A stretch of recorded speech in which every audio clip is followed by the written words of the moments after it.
Selamat malam semuanya. Kita kembali lagi bersama untuk Komsel Youth pada tanggal 3 Juli ini. Kita akan menyanyikan lagu.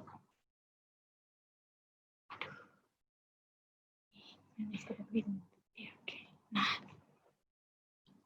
karena salibmu.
Teman-teman, mari kita berdoa. Tuhan, terima kasih karena Engkau mengumpulkan kami pada malam hari ini bersama-sama dengan Tuhan untuk memuji dan mengulang. Sebentar kami akan memulai konser kami. Tuhan, Tuhan tolong supaya konser kami dapat baik. Terima kasih Bapa, dalam namamu kami berdoa dan syukur. Amin. Oke, next song kita akan nyanyi lagu Bersyukurlah.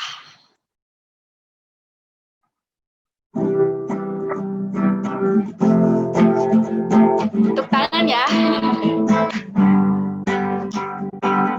Tetaplah kebaikan dengan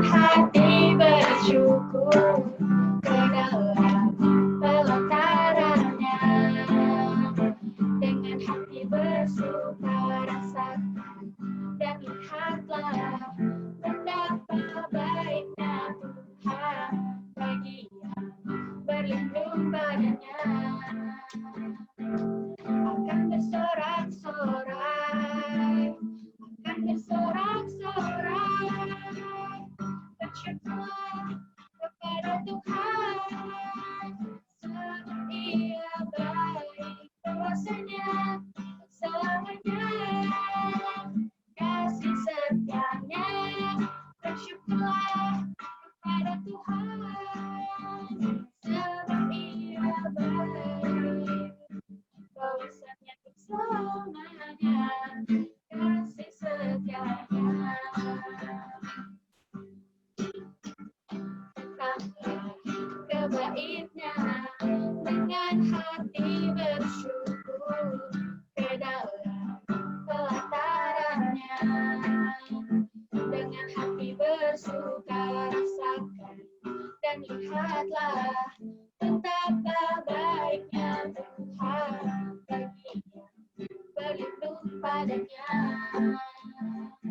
akan bersorak-sorai, akan bersorak-sorai, bersyukur kepada Tuhan, sebab Ia baik, kuasanya selamanya, kasih setianya, bersyukurlah kepada Tuhan, sebab Ia baik,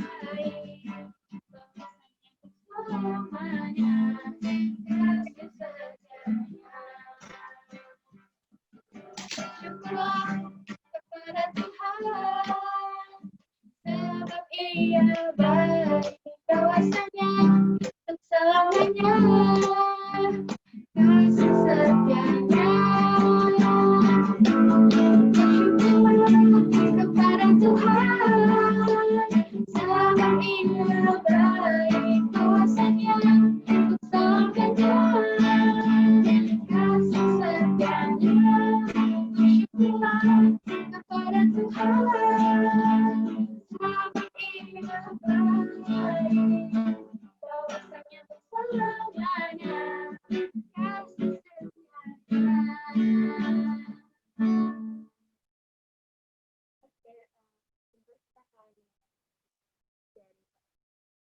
Lagu firman kita punya lagu Permata.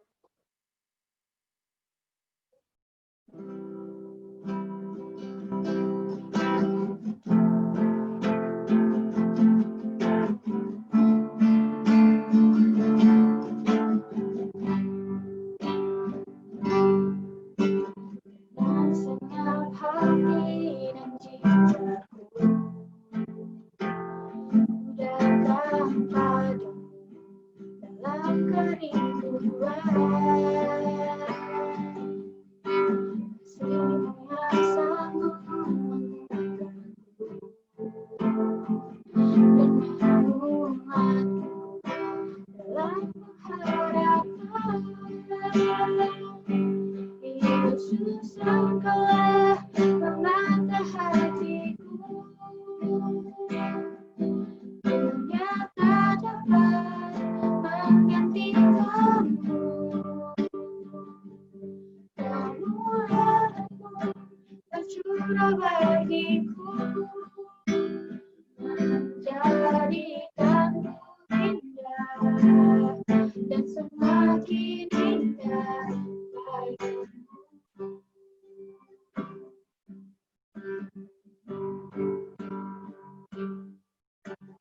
Dan segenap hati dan jiwaku ku datang padamu dalam kerinduan, kasih-Mu yang sanggup mengubahku dan menguatku dalam pengharapan. Yesus, Engkaulah pemata hatiku, dunia tak dapat menggantikanmu. Kemurahan-Mu tercurah bagiku, menjadikanku indah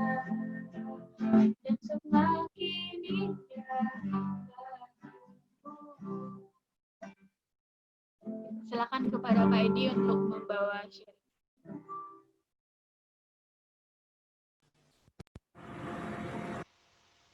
Iya, mari kita berdoa sebelum kita melanjutkan pelajaran kita ya. Bapa di surga, sungguh kami bersyukur di malam hari ini kami boleh berkesempatan untuk belajar bagaimana kami membawakan renungan. Kiranya Tuhan mampukan kami dalam kerinduan yang Tuhan sudah berikan pada kami.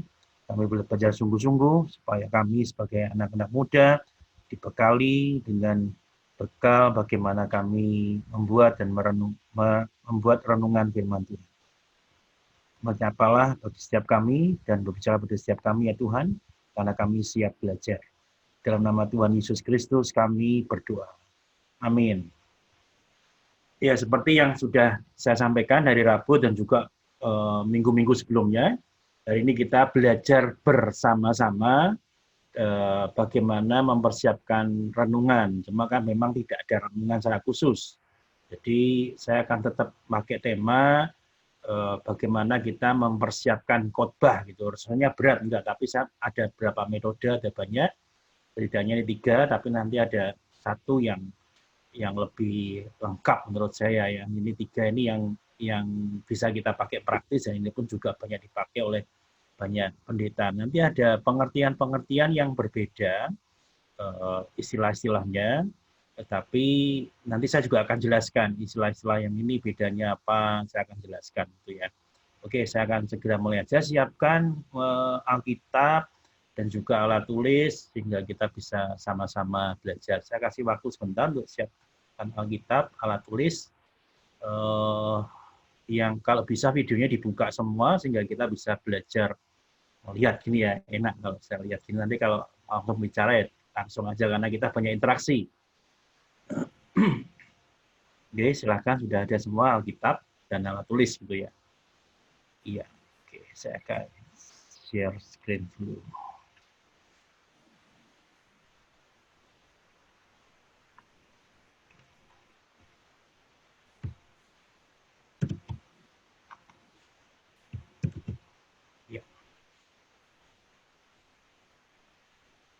Iya,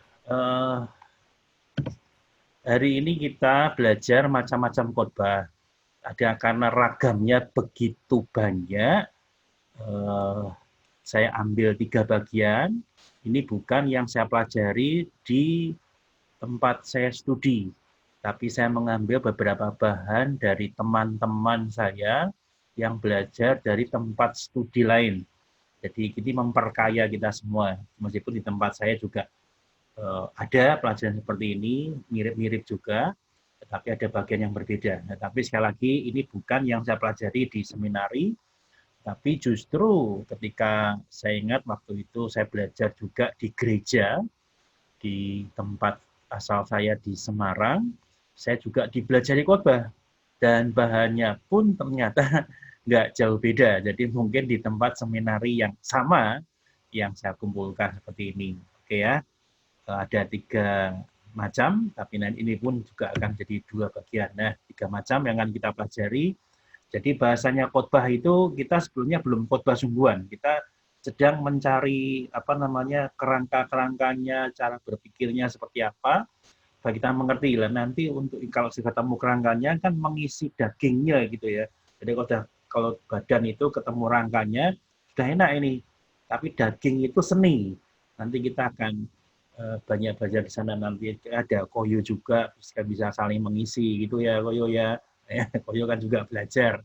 Nah, kita bisa saling mengisi gitu ya. Ini ekspositori, yang kedua khotbah topikal dan khotbah tekstual. Nah, saya tidak akan jelaskan satu persatu, tetapi kira-kira gambaran kalau ekspositori nanti akan kita jelaskan. Kemudian kalau topikal itu khotbah berdasarkan topik. Jadi teksnya itu comot-comot. Karena kita kebutuhannya topiknya apa. Nah, nanti kok bedanya nanti tekstual dan ekspositori bagaimana. Kalau ekspositori itu mengungkapkan dari dalam, kalau tekstual nanti berdasarkan teks juga itu nanti agak berbeda dikit, nanti kita akan lihat ya. Jadi kalau kita mendengar khotbah ini yang ayat 1, 2, 3, 4, 5 bisa seperti itu bisa ekspositori, bisa tekstual. Tapi kalau topikal, misalnya udah cari topik dulu. Topiknya apa nih? Nah, nanti teksnya kita yang mengikuti. Nah, ini memang yang berbeda, yang kuning di tengah itu berbeda sendiri. Expository dan tekstual. Sementara nanti yang ekspositori dalam pemahaman yang saya pahami, semua khotbah harusnya ekspositori dalam pengertian berbeda, ya. Jadi kalau ini dikatakan satu bagian ekspositori, topikal, tekstual, tetapi dalam pemahaman saya semua khotbah itu adalah khotbah ekspositori, harus memang menggali Alkitab sungguh-sungguh, meskipun topikal itu pun menggali Alkitab sungguh-sungguh. Saya sudah pernah, kalau cara yang seperti ini, tiga-tiganya saya sudah pernah pakai dalam khotbah saya. Termasuk khotbah minggu kemarin, itu kan khotbah topikal. Makanya membaca Alkitabnya dari bagian yang berbeda. Sebenarnya itu hanya untuk pengantar saja. Karena bahannya sudah ada, topikalnya bagaimana kita menghidupi nilai-nilai yang ada di Menonet, di KMI, kenapa demikian. Makanya kalau kemarin kita ikuti ibadah, ambilnya teks dari mana? Injil Yohanes pasal 2 tentang pernikahan di Kanan. Ya memang nggak nyambung, tetapi artinya saya ingin mengingatkan satu bagian aja. Nanti saya kembali mengulang, tapi artinya ini loh, ada bagian peristiwa yang di mana Yesus mengeluarkan mujizat pertama, dan itu diingat-ingat. Sejarah itu setelah dimulai dari yang pertama gitu kan. Makanya kita harus mengingat sejarah seperti itu. Tapi saya nggak bahas tuntas, memang saya nggak kepingin bahas di sana. Tapi karena khotbahnya khotbah topikal. Saya nggak mengambil banyak juga karena ini topikal, tapi sudah ada tema khusus lagi. Bagaimana menghidupi nilai Menonet. Sebetulnya memang bukan tentang Alkitabnya lagi, tetapi ini khotbah topikal bisa dibagi lagi gitu ya. Ini seru memang, cara berkhotbah itu seni gitu ya. Ya oke, kita akan masuk bagian pertama dulu ya, khotbah ekspositori. Definisinya aja panjang sekali, jadi bukan saya buat ini ya. Sekali lagi ini bahan-bahan dari teman-teman saya, termasuk saya juga mengambil dari bahan saya belajar di gereja saya waktu lampau. Itu beda seminari dengan saya yang mengajarkan, tetapi saya pikir ini bisa di-merge, digabung, dan di bagian yang bagus itu ya. Definisinya, suatu khotbah di mana bagian Alkitab yang pendek atau panjang itu dari ayat-ayatnya ya, diartikan sebagai hubungan dengan tema pokok. Tema pokok itu maksudnya kita maunya apa, jadi nanti Alkitabnya mengungkapkan, kita menggali, kemudian ketemu tema pokoknya. Bagian terbesar materi khotbah diambil langsung dari nats Alkitab. Tahu nats Alkitab ya, nats Alkitab itu ada perikop, ada intens, segala macam ya. Dan kerangkanya terdiri dari serangkaian ide yang diuraikan secara bertahap dan berpangkal pada ide utama. Sangat panjang, itu menyusahkan kita semua. Nanti saya kasih slide-nya semua gitu ya. Oke, ini aja biar cepat ya. Pengertiannya gini, bagian ekspositori didasarkan pada bagian Alkitab pendek dan panjang. Nats minimal, ini bukan saya buat, tapi bagus, minimal terdiri 4 ayat. Jadi kalau cuma 1 ayat, susah, namanya kita nggak bisa nyambung gitu ya. Kalau ada 4 ayat itu bisa disambung. Atau 1 pasal, bahkan lebih. Nah, itu jadi ada minimalnya itu 4 ayat. Yang kedua, nas diartikan dalam hubungan dengan satu tema atau pokok. Kelompok ayat-ayat yang menjadi dasar suatu khotbah ekspositori untuk menemukan tema. Jadi ayat-ayat itu kan nanti ada dikelompokkan. Oh, ini bicara tentang ini, kelompok yang lain, ayat yang lain, yang kelompok ayat yang lain, oh bicara tentang ini. Nah, kira-kira seperti itu. Bagian yang ketiga dari pengertian definisi tadi, bagian terbesar materi khotbah diambil langsung dari nats Alkitab tersebut yang perlu diketemukan, bukan hanya ide-ide utama. Jadi ide-ide utama seperti ini. Misalnya terdiri dari 9 ayat. Oh, ketemu 3 bagian itu kan ide utama. Tapi juga bagian-bagian kecilnya, jadi setelah ketemu 3 bagian utama, ketemu bagian kecilnya, jadi subtema gitu ya, harus diterangkan, double R, ya, dan disusun untuk melengkapi materi pokok khotbah. Jadi sekali lagi, kita tidak berpikir tentang topik, kita nggak berpikir tentang topik, tapi kita menggali Alkitab. Nah, inilah yang saya sebut dengan seluruh khotbah. Kalau ini ekspositori menjadi satu bagian. Dalam pemahaman saya, seluruh khotbah itu harusnya bertanggung jawab kepada ekspositori gitu ya, kepada Alkitab sendiri. Oke, silakan. Jadi sekali lagi saya membuka dua arah ya. Kalau ada yang mau bertanya langsung aja unmute, langsung aja ngomong. Jangan sungkan dan ragu-ragu. Kita akan lagi belajar gitu. Nanti kalau Koyo juga, mau ditambahkan, monggo. Gak apa-apa, kita terbuka aja gitu ya. Jangan sungkan-sungkan, kita akan belajar terus. Dan saya senang belajar. Oke, khotbah ekspositori. Nah, ya kan, ekspositori ini ada metode satu. Membingungkan juga. Tadi kan ada 3, ekspositori, topikal, sama eksposisi, tekstual. Dari ekspositori ada metode satu. Malam hari ini kita belajar satu metode dulu. Jadi nanti ada 2 metode. Jadi meskipun 3 ternyata pecah lagi gitu. Ada 2 metode. Agak pusing. Saya pun juga wah itu tapi tertarik gitu ya. Kok ada bisa seperti ini gitu ya. Ada 6 langkah dalam khotbah ekspositori. Yang pertama adalah baca nats itu berulang kali. Sekali lagi sumbernya ini kan dari teks Alkitab. Bagaimana kita bisa mengerti dengan bisa sekali? Biasanya nggak bisa sekali. Biasanya nggak bisa sekali. Kecuali kita sudah sering membaca, kemudian kita sudah punya kerangka, selesai. Udah ngerti. Dan jadi kelemahan dari khotbah ekspositori adalah ketika teks sudah ketemu seperti itu, besok kita ulang, ya sudah ketemu. Kerangkanya sudah ketemu, jadi mau diulang-ulang kayak apa, kerangkanya nggak pernah berubah. Karena kan munculnya dari teks. Jadi kita menemukan kerangka-kerangka yang ada di teks Alkitab ini. Injil Yohanes pasal 1 ayat 1 sampai dengan sekian. Udah ketemu kerangkanya. Mau dibongkar kayak apa? Nggak bisa. Karena kita tidak memasukkan ide kita ke Alkitab. Tetapi dari Alkitab inilah kita belajar, kemudian ada kerangka, dan itu membuat kita ide hanya mengisi daging, tapi kita menemukan kerangkanya. Jadi bisa enggak temukan orang lain? Bisa. Kita tinggal pakai aja, nggak usah pusing begitu kan. Kita nggak perlu menggalinya, orang lain menggali, kita mengisi dagingnya. Dan ini juga seringkali dipakai untuk para pengkhotbah ekspositori dalam tataran ekspositori seperti ini, karena kerangkanya sudah ada. Jadi Alkitab itu nggak berdiri sendiri-sendiri. Injil Yohanes dibuat itu semuanya ada kerangkanya, Pak.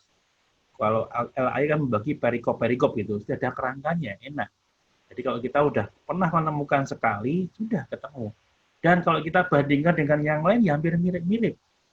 Saya punya banyak, bukan sedikit ya, lumayan banyak lah untuk apa namanya komentari itu apa ya? Apa ya bahasa Indonesianya ya? Saya kok bingung, komentari itu bahasa Indonesianya apa ya? Saya cuma bahasa Inggris biasanya. Komentari itu apa? Tafsiran ya. Nah, kalau tafsiran Alkitab mau 1, 2 dan yang lain itu hampir mirip. Gimana Koyo? Betul ya? Oke, terima kasih.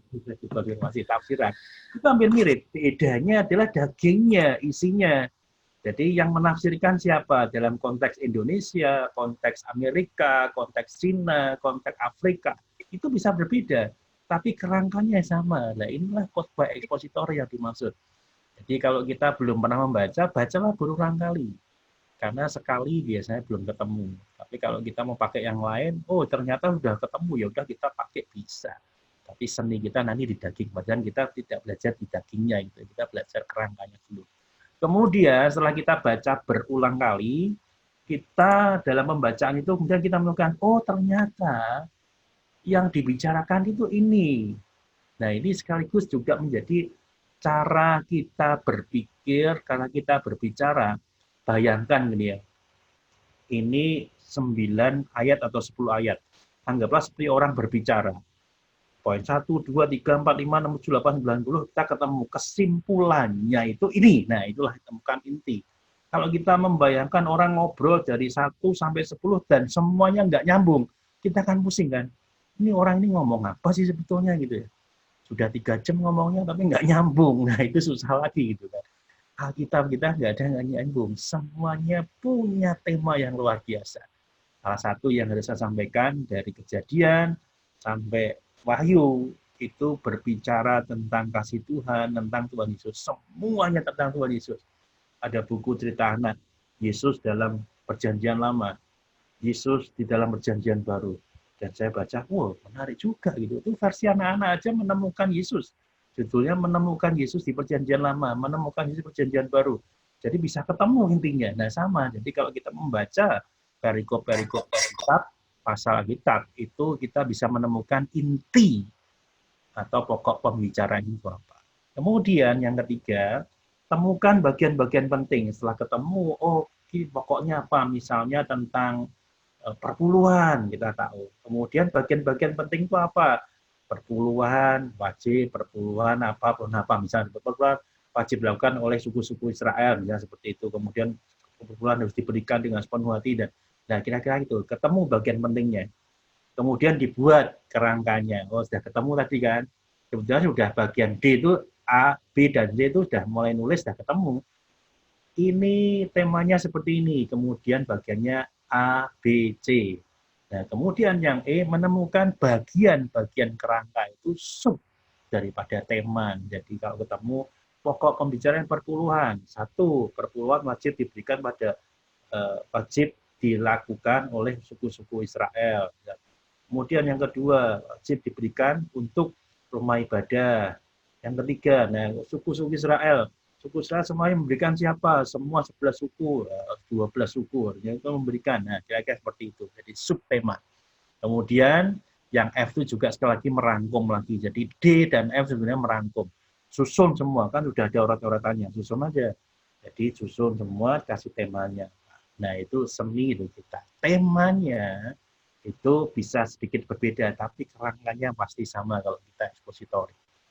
Oke ya, silakan kalau mau bertanya, silakan aja, saya nggak akan ngasih kesempatan bertanya, tapi kalau mau tanya langsung unmute, langsung tanya atau mau dimasukkan.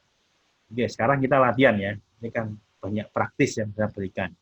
Nah ini sudah siapkan, yuk kita membaca, sekali lagi berulang kali, sampai kita mengerti. Jadi berulang kali bukan kapan kita berhenti ya, sampai kita mengerti. Kalau nggak ngerti ya baca lagi, kalau nggak ngerti baca lagi. Tapi kalau sekali ngerti ya sudah selesai, kita nggak usah baca lagi. Yang sudah terbiasa dan ngerti cara berpikir, kita sedang belajar mengolah pikir. Kita akan nalar kita seperti apa ya perlu. Jadi pengkhotbah itu atau kita mempersiapkan renungan, tatar pikir kita, pola pikir kita itu supaya orang tahu. Kalau kita sendiri ruwet ya saya jelasin gimana kita sendiri aja nggak jelas, gimana kita menjelaskan orang lain. Jadi kita harus bisa menemukan dengan jelas supaya itu juga bisa dijelaskan pada orang lain. Itulah pentingnya dan seninya kita mempersiapkan khotbah atau renungan. Renungan konteksnya nanti juga ngambil dari seperti ini. Oke, nanti saya setelah ini kan jadi berseri gitu ya. Renungan sebenarnya lebih simpel. Nanti sampai ke sana. Oke, sekarang kita baca sama-sama, nggak usah dibaca bersuara, tapi baca di dalam hati. Efesus 6, 10 sampai 18 ya. Ini bagian yang pertama kan, baca nats berulang kali. So, kita baca dulu deh. Efesus pasal 6 ayat 10 sampai 18. Nanti kita kerjakan sama-sama ya. Jadi meskipun kita pakai tulisan alat tulis di rumah, tapi kita kerjakan sama-sama.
Oke, saya sudah membaca juga beberapa kali. Saya sebenarnya sudah mempersiapkan, sudah ada kerangkanya, tapi lebih baik saya baca dengan teman-teman youth semua. Oke, saya kasih beberapa menit lagi ke depan, setelah itu kita diskusi sama-sama.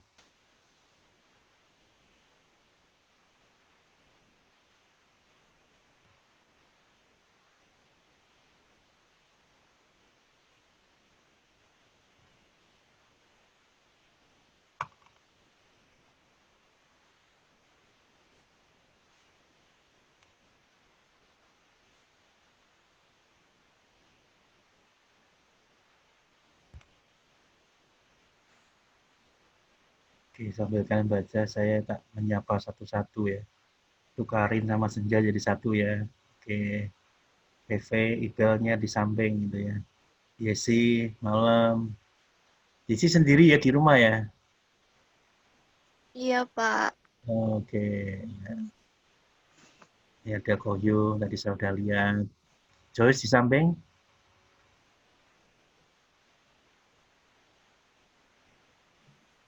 Lagi bikin kue, Pak. Oh, oke. Ya, wah baunya ada di kamar ya. Lapar. Oke, Monik, selamat malam. Gimana Monik, kamu dapat sudah apply pekerjaan? Udah dapet, Pak. Oke. Baru hari kedua. Oh, ini sudah kerja? Udah hari kedua. Wah, puji Tuhan ya. Ya, oke. Saya udah masukkan di dalam toko. Doa kerja di daerah mana? Iya, tiap hari aku lihat aku didoain. Terima kasih ya semua. Iya. Kamu kerja di daerah mana? Di daerah Kelapa Gading, Pak. Wah, senang ya, dekat ya. Jadi Dekat. besok pokok doanya sudah enggak untuk Monik bekerja ya. Tapi Monik dapat kerja gitu ya. Oke. Iya. Terima Oke. kasih. Yesika, selamat malam. Gimana Yesika? Kamu terakhirnya ini bagian-bagian akhir kuliahmu? Lagi tunggu jadwal sidang. Wah, oke. Kira-kira dekat-dekat hari? Belum tahu. Belum tahu ya. Nanti dikabarin ya kita ya. Iya. Kita juga mendukung dalam doa. Nah, ini sepertinya ada Fitri, ada Jerat ini ya. Apakah betul Fitri dan Jerat jadi satu kamera? Iya, Pak Edi. Oke. Ya. Oke. Ini ada Ratu Sima. Oke, Ratu Sima. Oh, di Bandung ya kuliah Ratu Sima ya? Lagi di Jakarta sih kebetulan. Oh, oke, ya selamat malam Ratu Sima. Saya belum pernah melihat wajah Ratu Sima. Boleh dibuka mic-nya? Oh, oke. Boleh. Ya. Ya, oke. Kamu betul kuliah di Bandung ya? Ya, Oke. Di kuliah di mana? di Unpal. Unpad. Ya, Unpal, Parahyangan. Parahyangan. Ambil jurusan apa? Teknik sipil. Oh, oke. Sudah semester? Abis kelas semester 6 mau ke 7. Oh, 7. Oh, sama Ibel ya. Ibel ambil arsiteknya. Jakarta. Ibel itu anak saya maksudnya. Oh ya. Ya, terus ini Tania. Oke, malam semua. Good. Yuk, kita sekarang belajar sama-sama. Kalau bisa videonya dibuka supaya kita bisa diskusinya enak. Saya lihat wajahnya itu ya. Oke, setelah baca notes berulang-ulang, langkah kedua tadi kan jelas ya, kita menemukan temanya. Kira-kira temanya apa ya? Kita sebelum masuk dulu ya. Kira-kira temanya apa?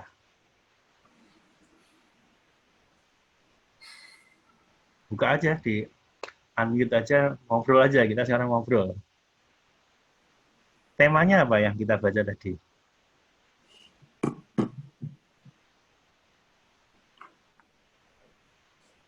Halo? Saya boleh ikutan, Pak? Oh, boleh, silakan. Sangat boleh. Ikutan belajar. Kalau di sini sih mungkin saya kasih dengan judul menang di setiap pertempuran ya.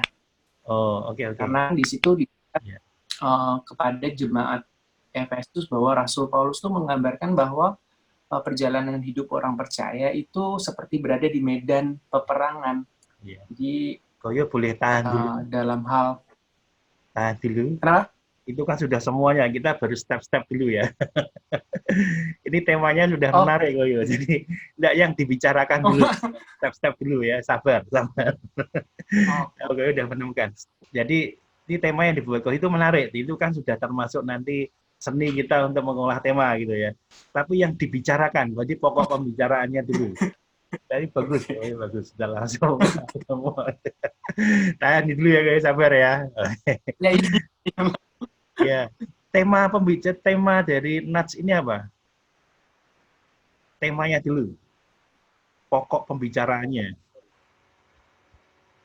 Jadi kalau tadi saya ngobrol dengan Monik, temanya apa? Ketahuan kan?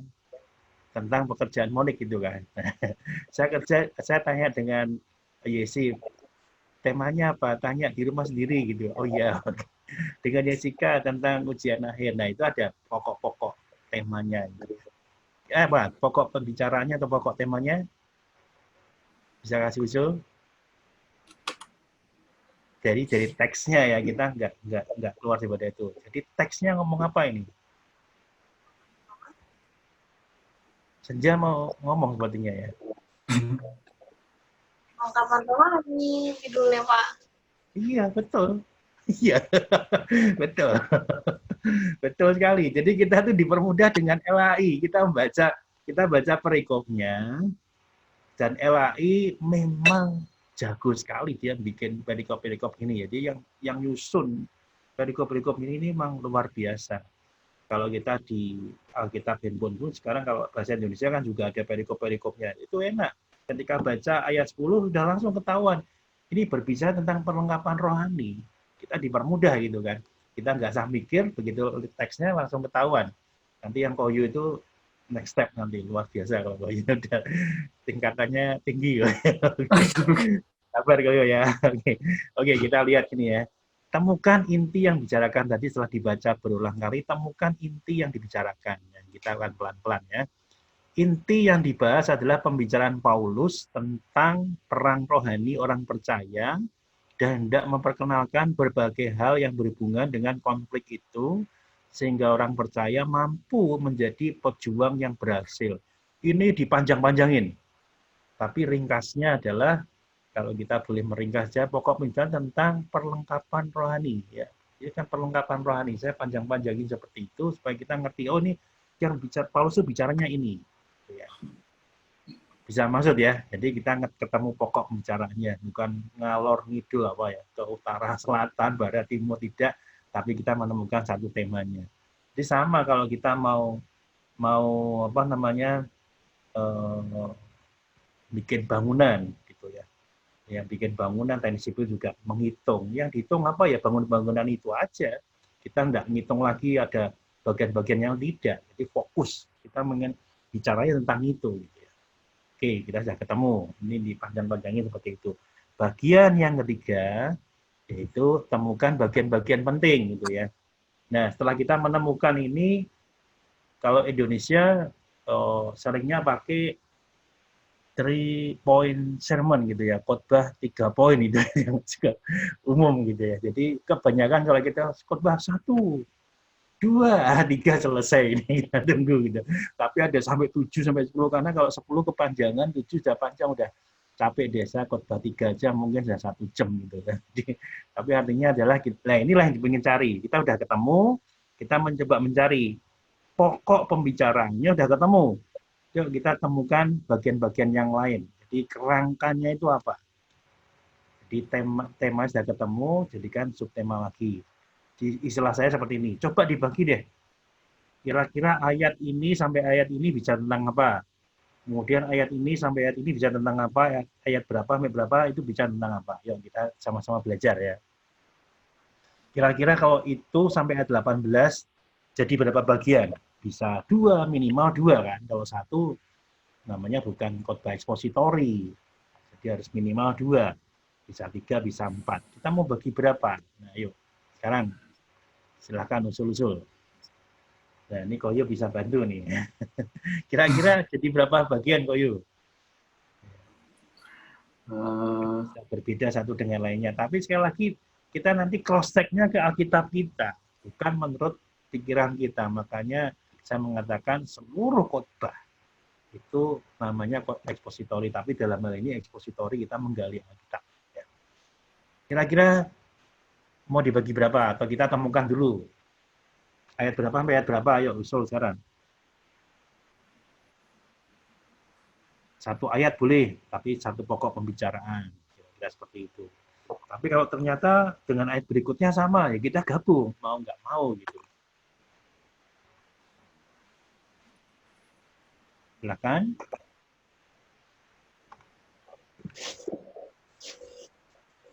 10 sampai 12. Gimana? Ya? Ayat 10 10? 10 sampai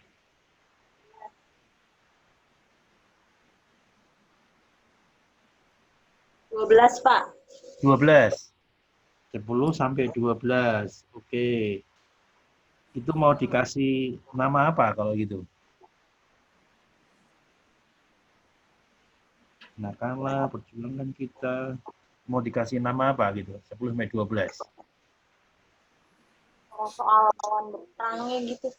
Gimana? Bicara soal lawan berperangnya.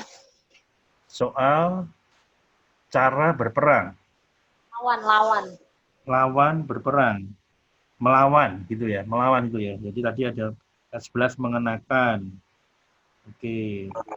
Ya, ini usulan dari Senja. Yang lain bagaimana? 7 sampai pasal 10 sampai 12. Atau mungkin, oh enggak lah, 11 saja. Atau mungkin 13, atau mungkin sampai 14. Boleh kan? Kalau saya ada 4, Pak. Gimana? Ada 4. 4. Oh, sudah langsung semua jadi 4. 4. Yang pertama, ayat berapa sampai ayat berapa? Jadi ayat 11 itu kita diminta untuk mengenakan perlengkapan senjata Allah. 10 sampai 11. Enggak, 11 aja. Oh, 11 saja. 10-nya? 10-nya harus masuk. Belum masuk. Harus masuk. Ya, jadi anggaplah 10-11 gitu ya. Ya, boleh. Oke, terus? Terus yang 12 menjelaskan bahwa lawan sesungguhnya bukan melawan darah dan daging, tetapi melawan penguasa-penguasa. Satu lagi. Terus Ya.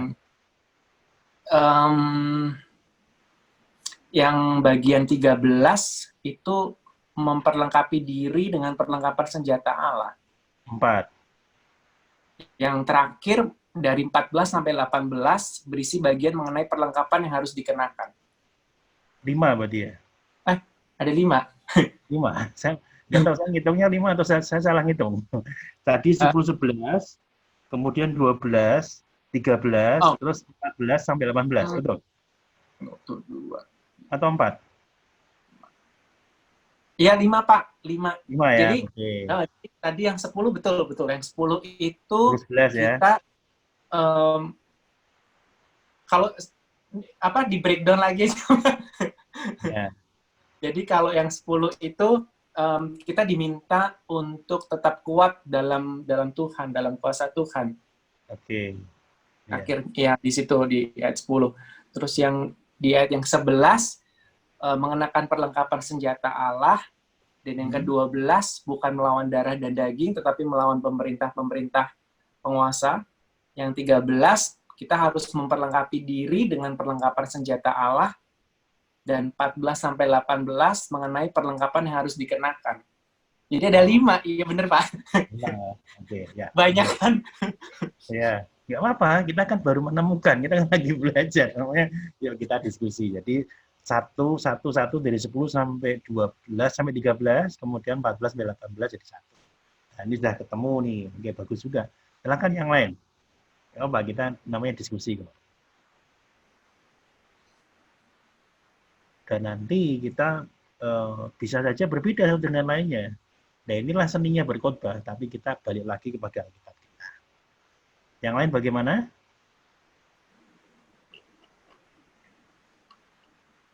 Ayo, sharing. Tadi Monik sempat pakai 4 jari, maksudnya apa tadi? Oh, kalau saya jadi 3, Pak. Oh, 3, gimana, Monik? Kalau menurut saya, yang ayat 10, akhirnya hendaklah kamu kuat di dalam Tuhan, di dalam kekuatan kuasanya. Nah, itu tuh kayak kayak peringatan Ayat 10 gitu, sendiri ya. Pak. Ayat 10-nya doang, itu kayak peringatan doang. Terus Oke. ayat 11-12, itu konteksnya kayak kondisi yang harus kita hadapi itu kayak apa. Oke. Kan katanya bakal ada tipu muslihat, bakal ada perlawanan melawan darah, pemerintah dan sebagainya.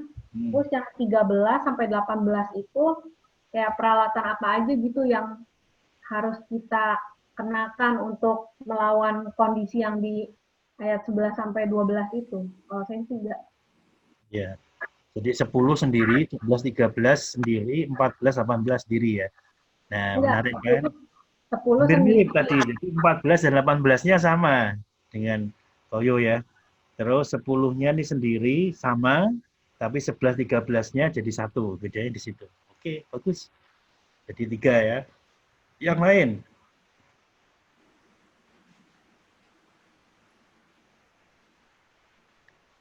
Apa lagi mau coba? Perfect kelihatannya mikir.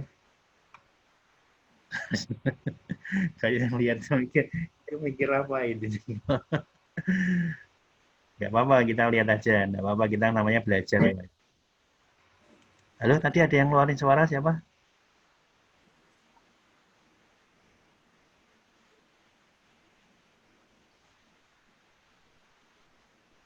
Oke, ada lagi yang lain?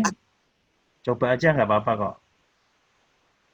Betul, nggak dikasih hadiah, apalagi salah ya, makin nggak dikasih kan.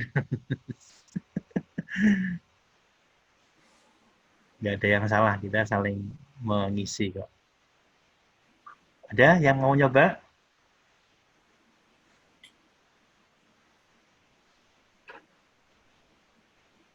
Jadi sekali lagi berkhotbah itu dengan model yang ekspositori ini kita terlatih untuk mengerti kerangka berpikir, terus logika berpikir. Ya, semuanya dari Alkitab semua. Kita membaca gini kita ngerti logikanya seperti ini.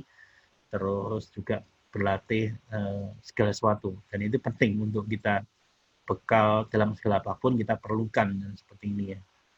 Oke, kalau nggak ada, saya coba membaginya seperti ini ya. Tadi kan kita ingin, saya ingatkan di depan tadi ya, kita menemukan pokok pembicaranya sudah ketemu, yaitu tentang perlengkapan rohani. Kemudian kita mencoba mencari tema-temanya itu apa. Tapi kan tadi saya juga ingat ada subtema gitu kan. Kalau mengumumkan subtema, kita masukkan subtema. Tapi kalau nggak ada ya sudah. Oke. Jadi kalau saya seperti ini. Ayat 10 sampai 13 itu menjadi satu. Jadi Paulus mendorong orang percaya agar berani dan tetap tabah dalam menghadapi musuh-musuh rohani yang jauh lebih banyak. Dalam ayat-ayat itu, dari ayat 10 sampai 13, Paulus sedang berbicara tentang semangat juang orang Kristen. Nanti memang ada sedikit irisan di ayat 14 bagian A gitu. Tapi tetap saya masukkan 13. Kemudian yang kedua, ayat 14 sampai 17. Nah, ini tadi kan hampir-hampir mirip gitu ya. Saya dengan Monik hampir mirip, cuma saya 10 sampai 13 jadi satu. Kemudian yang kedua, ayat 14 sampai 17. Saya bagi ini beda.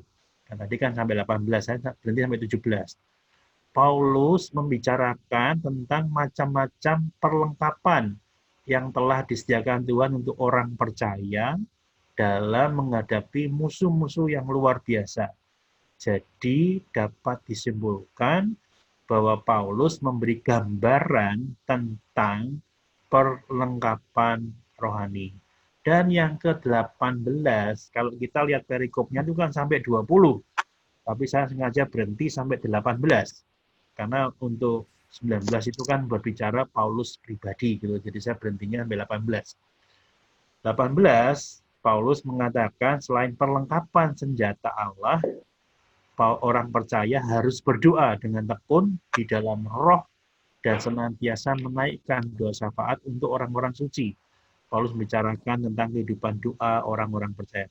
Jadi perhatikan, jadi ketika ini dibagi 3 bagian, sebetulnya dalam tiap-tiap bagian itu kan ada ada pembicaraan yang lain tetapi dalam satu tema gitu kan. Halo? Oh, saya pikir saya. Oke. Jadi ini dalam satu tema ada bagian-bagian yang lain bukan yang bicarakan, tapi saya menggolongkan jadi satu tema. Kemudian pasal 14, ayat 14 sampai 17 satu tema, tapi masih ada bagian-bagian lainnya dan ini disebut dengan subtema. Kemudian ayat 18 ada satu tema meskipun satu ayat tapi ternyata isinya juga banyak gitu kan. Nah, setelah kita temukan bagian yang ketiga, yang keempat tadi kan kita membuat kerangka.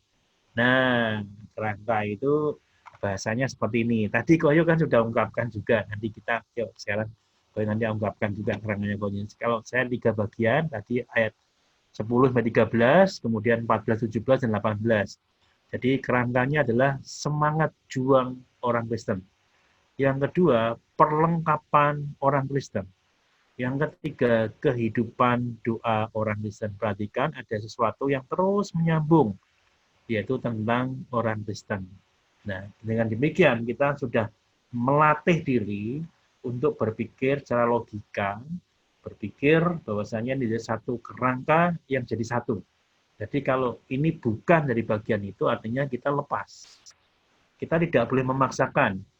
Tapi sekali lagi, ini kan ditemukan 3. Boleh enggak 4? Boleh saja. Siapa yang enggak boleh? Boleh saja. Tapi kerangkanya harus sama. Gitu ya.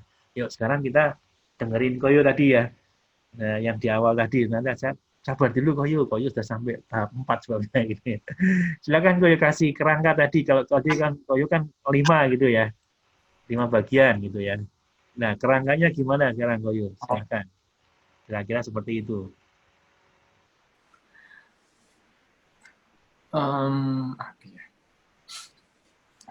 Tadi sih untuk yang kelima itu dalam penjelasan teks ya Pak Edi ya. Karena saya dapat poinnya dapat 5. Nah, tapi untuk beberapa tema atau mungkin yang poin untuk bisa direnungkan ya saya simpulkan jadi ada 3. 3, nggak apa-apa. Namanya kita kan belajar. Yang pertama, peperangan rohani. Oke. Ya, dari teks mungkin dari ayat 10 tadi sampai 14 sampai 14.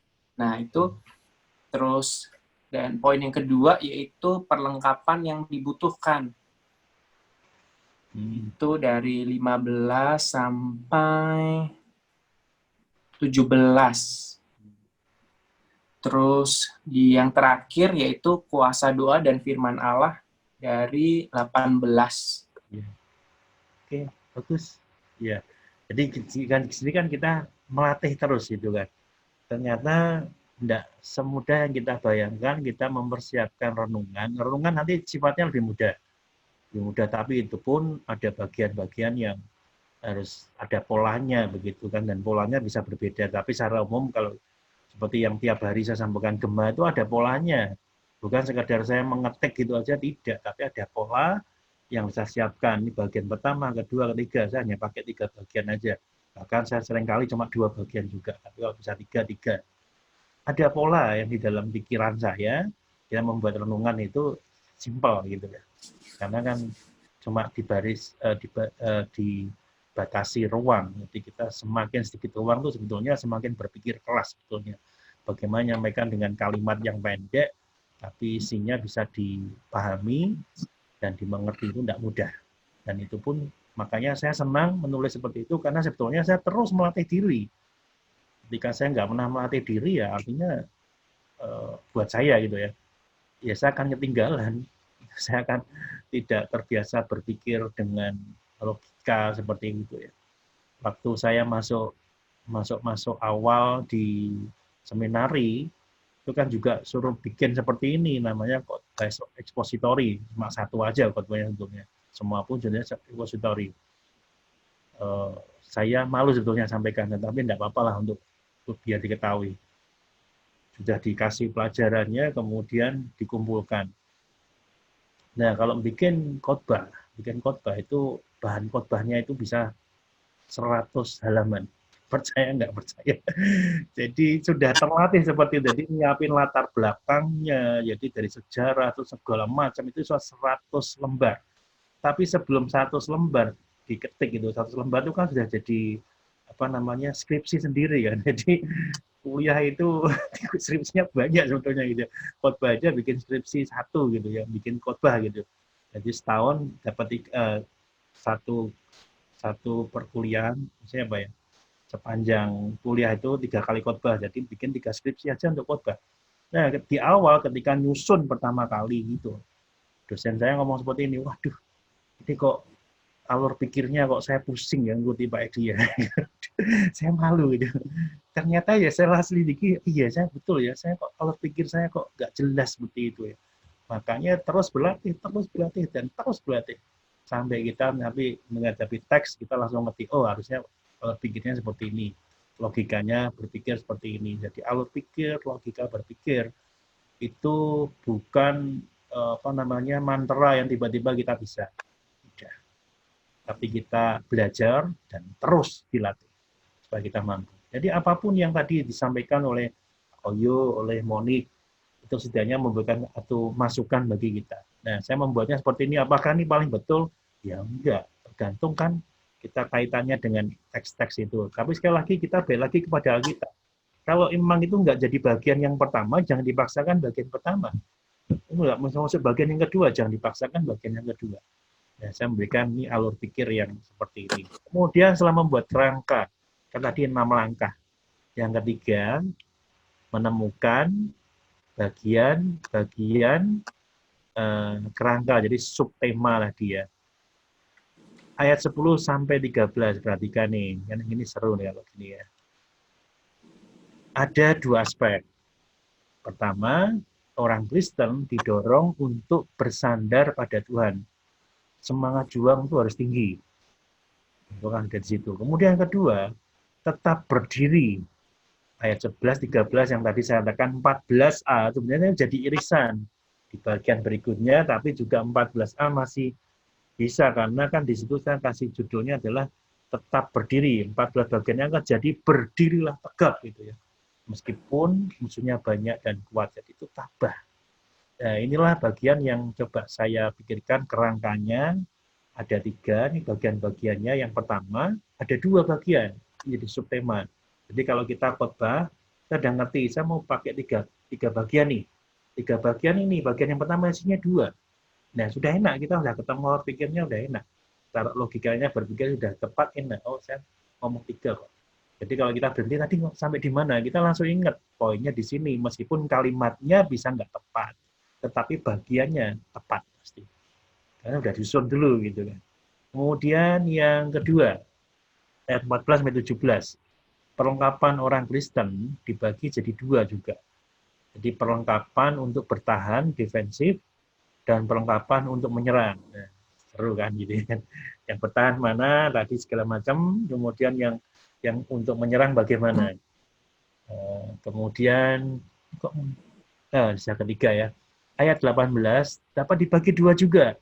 Jadi tekun dan berdoa untuk orang lain. Itu tekun yang pertama, kemudian kedua berdoa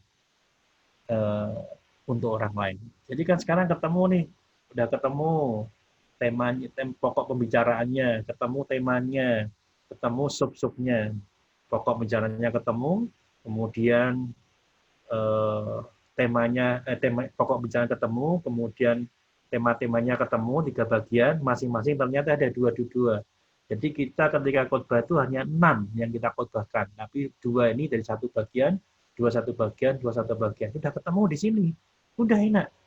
Kalau kita khotbah tadi sampai di mana ya? Kalimatnya kita lupa, tapi poinnya kita kan nggak lupa. Masuk terus jalan. Sekali lagi ini baru masih kerangka, belum masih daging. Nah, kalau bagian bagaimana? Ya kita tinggal susun aja gitu kan. Menyusun dan memberi tema. Sudah enteng, jadi kalau kita sudah membaca. Yang paling berat memang menemukan ini. Jadi kalau tadi perlengkapan rohani, tapi bahasa saya adalah pertarungan iman yang baik. Pertolongan yang baik itu ada 3, semangat juang orang Kristen, perlengkapan orang Kristen, dan juga kehidupan doa orang Kristen. Nah, semangat juang dibagi 2, semangat juang orang Kristen harus tinggi, dalam berjuang orang Kristen harus tabah. Perlengkapan orang Kristen, perlengkapan untuk bertahan, defensif, perlengkapan untuk menyerang, kayak 17b, 14, 17, saya udah bagi-bagi seperti itu ya. Kemudian kehidupan orang Kristen harus berdoa dengan tekun, itu harusnya 18 bagian A gitu ya. Kemudian orang Kristen harus berdoa syafaat untuk orang lain, ayat 18 bagian B. Nah, kalau udah ketemu ini enak, jadi kan sengaja warna-warni saya bikin beda. Saya mau khotbah tentang pertarungan iman yang baik temanya. Nah, nanti dibikin satu kalimat yang lebih bagus lagi, boleh nggak? Boleh saja, kenapa nggak bisa gitu kan. Semuanya bisa, tetapi kerangkanya sama. Tadi yang sampaikan Koyo menarik loh. Koyo sudah masuk bagian ini juga tadi ya di awal. Tadi Koyo mau ngasih tema apa tadi Koyo? Bagus ya di Koyo. Kalimatnya bagus. Yang di awal tadi.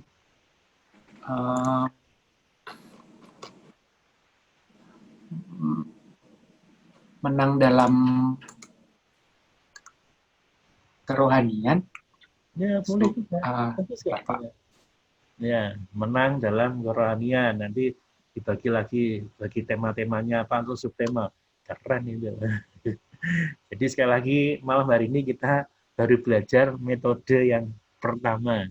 Nanti ada metode kedua, tapi tidak jauh beda. Tapi artinya kita udah mengerti, oh ternyata menyampaikan khotbah itu caranya seperti ini. Sulit enggak? Sulit kalau kita belum pernah. Tapi setelah kita mengerti, kerangkanya kita mengerti, nah kita udah ngerti alur pikirnya. Nanti berkhotbah sulit lagi enggak? Ada lagi namanya. Bukan sekedar yang di pikiran kita, tapi praktek khotbahnya itu bikin takut juga gitu. Berbicara di depan umum itu enggak gampang, tapi bukan ini yang ingin kita bahas. Nanti itu bagian yang lain lagi. Bagaimana kita berkhotbah, bagaimana sikapnya ketika berkhotbah. Ya, saya bersyukur di tempat kuliah saya itu termasuk fasilitas yang memadai, ada fasilitas memadai.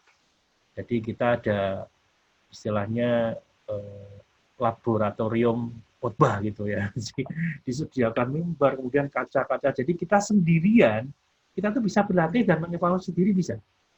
Karena semuanya kaca, jadi kita khotbah, kita bisa lihat diri kita. Oh, ternyata kita kurang bagus. Kita merekam, kita bisa merekam sendiri. Nah, biasanya bukan hanya sendirian, tapi lebih baik ngajak orang lain juga. Nanti dinilai ya dinilai. Suaranya kurang keras, suaranya terlalu pelan, tapi lebih banyak kata diulang-ulang misalnya. Ini di luar yang ini ya.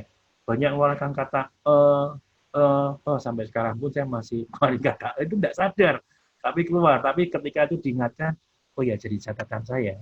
Ternyata saya banyak ngeluarin yang lain juga punya kebiasaan kalau ngomong, kalau berdoa juga Tuhan diulang-ulang terus, jadi kasih catatan. Kalau khotbah kok ngomong Tuhan diulang-ulang terus. Ya, tiap orang punya kelemahan masing-masing. Tapi itu diulang. Saya lagi ini bagian berbeda di bagian ini. Itu nanti teknik berkhotbah. Tapi ini kita mempersiapkan khotbahnya dulu. Jadi bahannya. Jadi yang kita pelajari malam ini adalah bagaimana kita punya kerangka pikir, logika yang tepat untuk memahami firman Tuhan. Semuanya dasarnya dari Alkitab. Kita tidak berpikir, oh saya ingin mengarang cerita gitu ya. Saya ingin khotbah, dan ini saya pakai lagi kan. Saya ingin khotbah tentang pertarungan iman gitu. Kemudian saya ngerti, kalau pertarungan iman itu kan apa ya? Itu kan apa? Nah, bukan seperti itu, kita ngarang namanya. Nanti boleh bagian yang kedua sebetulnya. Tapi kan besok kita masuk metode yang kedua. Yang kedua tentang topikal. Nah, topikal, oke, kita nggak ada masalah. Nah, sekarang sekaligus saya ingin ngasih tahu pada teman-teman youth semua, kesulitan seorang pengkhotbah. Nanti coba ditanya sama Koyu. Sudah dikasih teks, dikasih tema, itu bikin orang pusing. Tanya Koyu, betul nggak? Dikasih teks, dikasih tema, nggak nyambung lagi. Ini ngomong apa, teksnya apa, terus temanya apa nggak nyambung, suruh maksa, terus masih banyak catatan lagi, tolong ya bicarakan tentang ini, saya nggak mau pusing. Kamu mau kasih saya tema atau teks, saya akan ambil. Kalau nggak ada pilihannya, ngambil terserah saya. Jadi sekarang kita mengerti ya, khotbah itu bukan sesuatu yang mudah. Kita mau setia dengan teks, ya ambillah model khotbah yang ekspositori jenis ini gitu ya, yaitu setia dengan teks. Kalau mau topikal, jangan ambil ekspositori yang dalam kasus ini, ambil topikal, ayatnya terserah.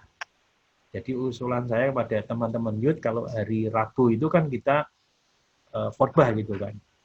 Kalau ngasih tema, kita butuhnya tema atau teks. Kalau butuhnya tema, kasih tema. Jadi teksnya adalah referensi, bukan yang harus dibahas. Tahu maksud saya gini ya, referensi itu tidak harus menjadi teks yang dibahas kalau kita mau pakai tema. Dan sekarang kalau kita lihat di gereja-gereja, kebanyakan pakai tema. Kebanyakan pakai tema. Lupa pakai teks. Seringnya teks ditinggalkan. Contoh yang gimana kita dengan teks. Sekolah minggu itu pakai teks yang kita ajarkan Yusuf. Kita kan tidak lari dari Yusuf, dari awal Yusuf sampai Yusuf terus. Kita kan nggak pakai temanya dulu, justru dari teksnya memunculkan tema. Jadi sekolah minggu yang kita pakai adalah pakai ekspositori, kalau jenis ini, ekspositori. Tapi yang khotbah-khotbah yang lain, termasuk khotbah di umum, itu juga pakai tematik, khotbah topikal.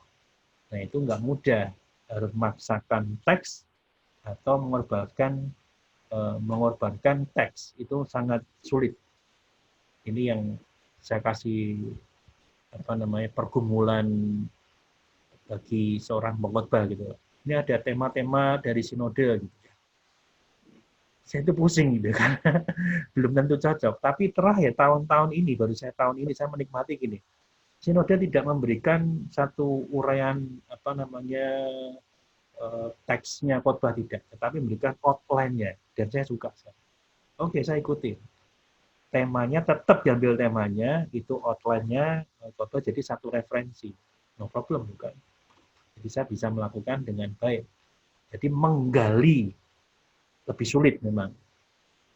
Tema-tema sinode sekarang khotbahnya menggali. Tapi saya senang karena saya kembali kepada Alkitab. Ada di tahun-tahun tertentu, aduh ini saya sudah ada teksnya semua, tinggal baca aja selesai tuh, enggak pusing. Tapi saya bergumul, ini sebetulnya teksnya enggak ngomong itu, tapi saya berbicara seperti itu, pusing gitu kan, harus dipaksakan. Saya pikir Koyo juga mengalami hal yang sama ketika harus teks dan tema jadi satu. Betul nggak Koyo? Atau Koyo mau berbagi tentang teks dan tema yang dijadikan satu gitu? Punya pengalaman nggak? Ada kesulitan atau no problem gitu? Pasti ada lah Pak Edi. Teman-teman juga banyak terjadi kesalahan dan juga membingungkan untuk antara teks itu sendiri dan tema. Kadang-kadang temanya apa, teksnya untuk yang menguat dengan itu tidak nyambung gitu. Ya, jadi saya harus berusaha untuk cari referensi lain atau mungkin berusaha untuk ada benang merahnya dalam teks tersebut untuk masuk ke dalam temanya. Nah, saat ini kan di penabur itu kan GKI ya, jadinya untuk tema tersendiri tidak ada, jadinya saya dikasih teks bentuk lectionary, itu saya harus baca dari teksnya. Setelah saya baca teksnya berulang-ulang, saya sampai mendapatkan tema dan maksud tujuannya. Jadi saya langsung bisa ambil temanya apa. Tapi itu butuh perenungan, tapi terkadang juga belum dapat sampai hari H atau enggak. Terkadang saya biasa kalau saya dapat itu pas di kamar mandi atau pas saat gosok gigi atau mandi, itu sangat dapat inspire-nya di situ semuanya. Ya, saya nggak tahu kenapa itu di situ di tempat untuk gosok gigi atau mandi itu pasti sambil merenungkan ayat-ayat, dapat deh di situ. Entah kenapa. Atau enggak kadang di jalan pasti dapat. Tapi nggak gampang, di mana ya harus diulang-ulang lagi untuk bacanya sampai saya sampai mendapatkan poinnya apa itu. Itu sih Pak Edi dan teman-teman. Ya. Jadi memang ada kesulitan tentang tema dan teks. Jadi sekaligus ini juga untuk kita semua, untuk Youth Academy Pengharapan, begitu kan. Kita mau pakai tema, jadi kalau kita sudah tahu ini kesulitan seperti ini, teksnya itu referensi. Jadi silakan pengkhotbahnya atau pembawa renungannya diberi kebebasan, karena kita pakai topikal. Nah, kalau mau pakai teks, kita nyusun aja. Buat pengkhotbah, khususnya untuk gembala jemaat seperti saya, lebih enak pakai teks. Karena ya itu kita ngomongnya seperti itu.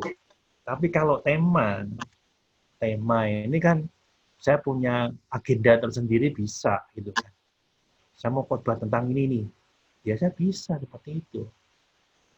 Tapi artinya yang fair adalah khotbah dari teks. Itu yang saya nggak punya agenda. Agendanya Alkitab sendiri gitu. Bagaimana bertanggung jawab. Dan nanti gimana kalau ketika khotbah bagian teks seperti itu kemudian lari-lari gitu. Bisa enggak? Bisa. Mungkin dia belum belajar seperti kita gitu. Tapi kalau sudah belajar, ya seharusnya kita enggak lari kemana-mana. Ya oke, kita malam hari ini dari bahan saya pikir cukup. Nanti saya akan bagikan pada teman-teman youth semua. Tapi sebelum saya mengakhiri, saya minta, ini ada satu tugas khusus ya. Nah, membuat kerangka khotbah ekspositori Lukas 19 ayat 1 sampai 10. Ini yang tidak asing bagi kita. Yuk kita lihat dulu ya. Judulnya aja, begitu lihat judulnya langsung kita ngerti. Sudah yang tahu ini tentang apa?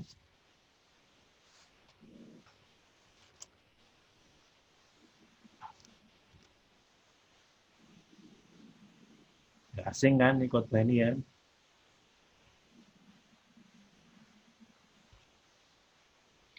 Tentang Zakius. Saya sengaja mencari yang kita familiar. Kalau nggak familiar kan beda. Kita lebih sulit lagi, tapi kalau familiar kan ngerti. Nah, coba bikin kerangka khotbah ekspositori dari Lukas 19, 1 sampai 10. Jadi bikinnya terakhir gini aja. Yang tadi itu kan bagian dapur. Nggak usah dipikirin satu-satu. Langsung aja bikinnya seperti ini. Jadi khotbah ekspositori metode 1 dari Lukas 19 ayat 1 sampai 10. Mau 2 poin boleh, minimal 2, mau 3, mau 4, mau 5 silahkan. Nah, kalau ada sub-subnya, memang ada subnya ya dicantumkan subnya. Kalau nggak ada gimana? Ya nggak perlu. Jadi poin 1, 2, 3 selesai. Kan sudah 3. Tapi kalau ini sebetulnya bukan 9, tapi 6. 6 bagian, 2 dirangkum, 2 dirangkum, 2 dirangkum. Jadi kalau kita berbicara bagian pertama ini, yang kita bicarakan kan 1 dan 2-nya. Ini 1 Romawi ini kan jadi judul gitu. Penjelasannya di sini, jadi penjelasannya 6. Nah, coba temukan, nanti 2 minggu lagi kita akan ketemu. Ya kita diskusi sebentar dari Lukas 19, dan nanti kalau sudah jadi, ya udah enak, ini sudah bagian dari kita untuk kita lakukan. Sekali lagi nanti sabar dulu ya sebelum kita bisa menyampaikan renungan. Renungan itu lebih simpel menurut saya. Lebih simpel. Tapi saya ngajak yuk kita belajar lebih dalam dulu. Nanti sampai hariannya kita belajar renungan. Nanti ada khotbah-khotbah yang lain. Khotbah KKR. Bisa juga kita pelajari. Ada, polanya ada semua gitu. Jadi khotbah KKR itu bukan sekedar orang ngomong aja, tidak. Khotbah KKR lebih simpel sebenarnya ada tekanan. Nanti khotbah dari masa lalu sekarang itu model-model seperti itu kita bisa bagi dari step 1, step 2, step 3, step 3, 4 itu kan kita normal. Tapi ada yang lompat 1, 4, kemudian 2, kemudian 5, kemudian 3. Bisa enggak? Oh bisa. Itu seni tingkat tinggi nanti. Tapi pelan-pelan kita sabar. Nanti kalau kita udah selesai semua, nanti ada, oh kita mau belajar tingkat tinggi lagi, boleh enggak? Boleh. Dan saya senang, semakin banyak orang yang bisa berkhotbah. Saya senang, karena setiap kita dipanggil kan untuk memberitakan Injil. Bukan tugasnya pendeta aja atau hamba Tuhan aja, tidak. Tapi semua kita dipanggil untuk memberitakan Injil. Nah, latihan kita adalah latihan punya logika, punya alur pikir, itu dengan baik. Nah, kalau kita bisa lakukan, enak, kita udah ngerti. Oh, ini bagaimana kita menyampaikan Injil, kalau bicara tentang apa, kita udah ngerti. Nah, topikal, repository, bagus. Oke ya, bisa ya 2 minggu kerjakan. Tulisan pendek-pendek pun nggak ada masalah, yang penting nggak perlu dikumpulkan ke saya. Nanti 2 minggu lagi kita ketemu, kita diskusikan. Saya berharap ini kalau ini 1, 2, 3, 4, 5, 6, ya paling banyak 10 lah, 10 kali pertemuan gitu ya. Kita sudah semakin mahir dan siap menjadi pengkhotbah baru di GKI Pengharapan. Saya tidak merasa tersaingi loh. Saya senang karena bisa mengeksplor kemampuan dari teman-teman youth semua. Perlu diketahui bahwasannya GKMI dulu ada istilah pengkhotbah awam. Bukan pendeta. Tetapi semangat untuk berkhotbah itu luar biasa. Naik sepeda dari satu kota ke kota tertentu. Tiap-tiap minggu dilakukan. Bukan pendeta semua. Tapi mereka berkhotbah seperti itu. Ya mungkin khotbahnya nggak tepat juga. Tapi semangat berkhotbahnya, tapi yang utama adalah kehidupan imannya, kehidupan kerohaniannya itu baik. Makanya ada GKMI yang begitu luar biasa. Dimulai juga dari pengkhotbah awam. Sejarah kita dari T4 kan, dari Kudus. Itu pengusaha, pedagang. Jadi pengkhotbah, luar biasa kan. Dari kalian-kalian hanya akan muncul jadi pengkhotbah yang luar biasa, mungkin tidak, sangat mungkin. Tapi dari Roh Kudus yang memberikan itu semua. Tugas saya melatih, menyampaikan bagaimana cara berkhotbah. Tapi yang utama adalah kita punya kehidupan Quran yang baik sehingga bisa menyampaikan khotbah bertanggung jawab dan baik. Jadi ini kerangkanya berkhotbah dengan baik. Tapi ada sisi yang penting. Berkhotbah menghidupi khotbah. Dengan menghidupi khotbah. Itu yang penting. Yang bisa menghidupi bisa dipelajari. Tergantung dari masing-masing kita. Oke, dari saya sudah selesai. Saya kembalikan ke siapa? Ke VV ya. Silakan VV lanjutkan. Atau masih ada yang mau diskusi?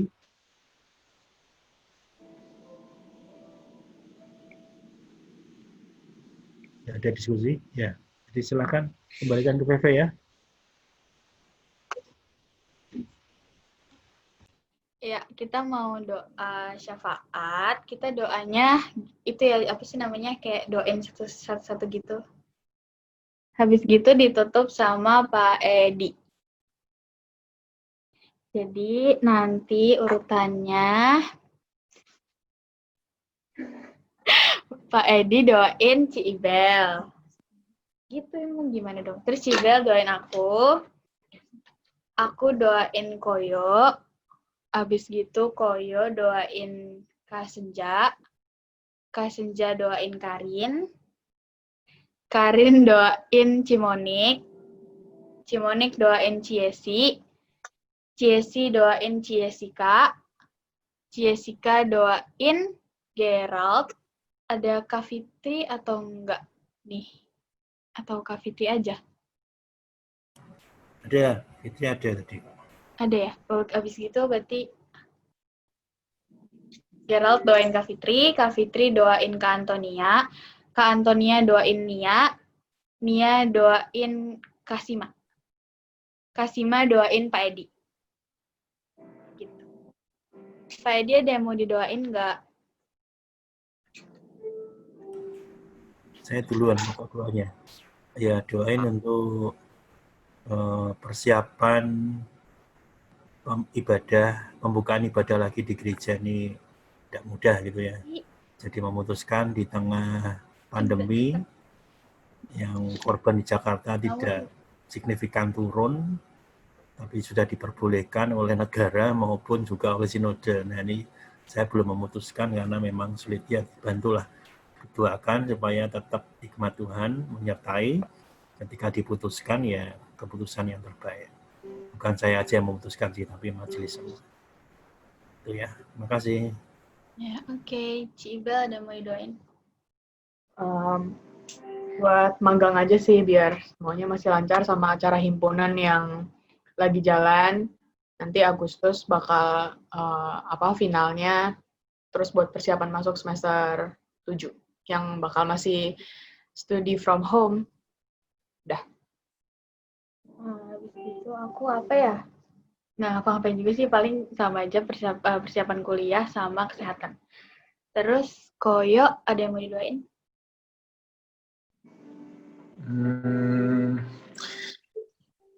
Kesehatan, terus apa ya,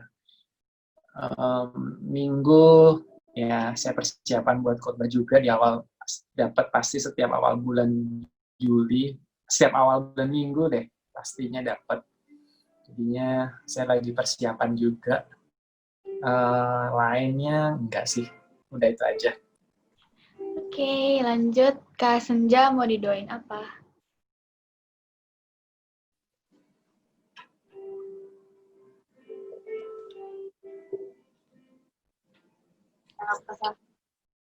Dan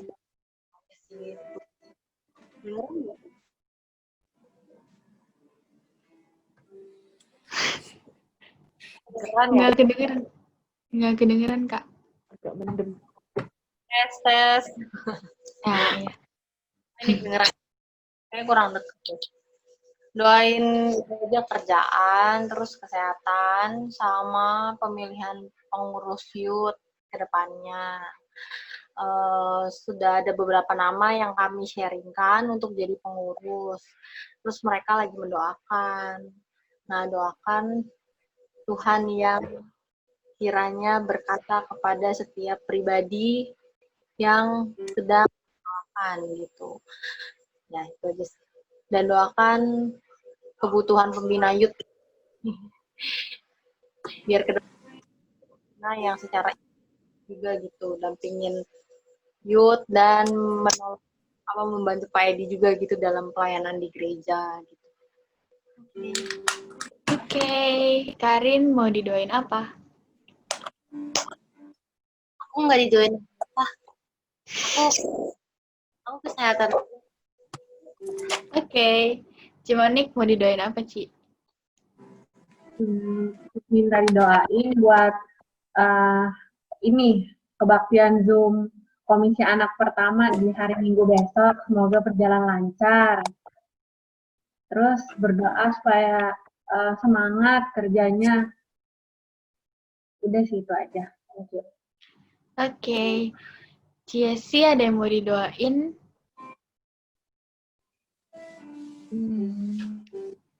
Kan aku biasa kerjaan biar lancar proyeknya, terus mungkin buat apa ya, nggak tahu, terakhir ini jadi curhat dikit, cuman terakhir ini tuh lagi kayak merasa takut kehilangan keluarga banget, nggak tahu kenapa, kayak padahal nggak ada apa-apa gitu, cuman emang pas ada mamanya teman aku di kantor baru meninggal, baru umur 40 gitu. Terus jadi kayak khawatir banget lah gitu, kepikiran. Jadi doain aja, nggak tahu apanya yang didoain, aku juga nggak tahu. Cuman ya kayak gitu. Terus, anyway, ini di luar ini sih. Ibel, happy birthday! Thank you. Yes. Iya, ntar kita doain Ibel bareng-bareng juga. Itu sih. Terima kasih. Thank you. Oke, lanjut. Jessica mau didoain apa, Ci? Kesehatan sama sidangnya biar lancar. Oke. Kak Fitri mau didoain apa, Kak? Kesehatan aja sih. Biar atau udah libur ini kesehatan. minta kesehatan juga. Makasih. Ya, oke. Kak Antonia mau doain apa, Kak?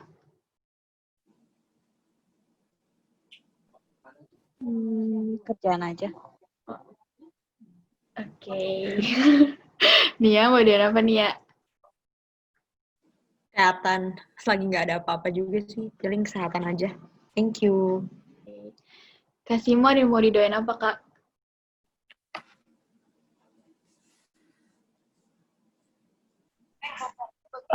Kekuliahan sama kesehatan aja. Oke. Kita doanya mic-nya dibuka ya, jadi kita buka suara, habis gitu nanti ditutup sama Pak Edi. Ya. Mari kita berdoa.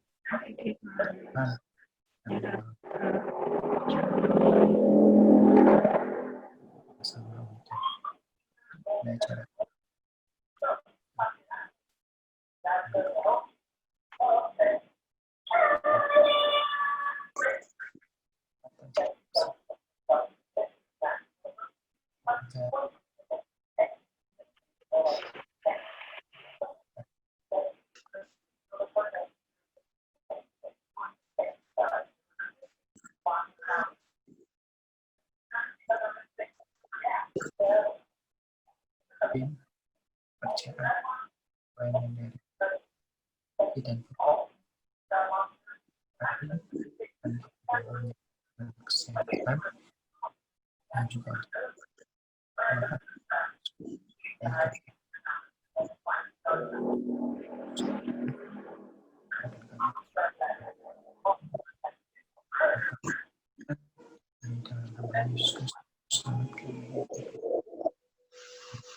dan kami mengucapkan syukur kami.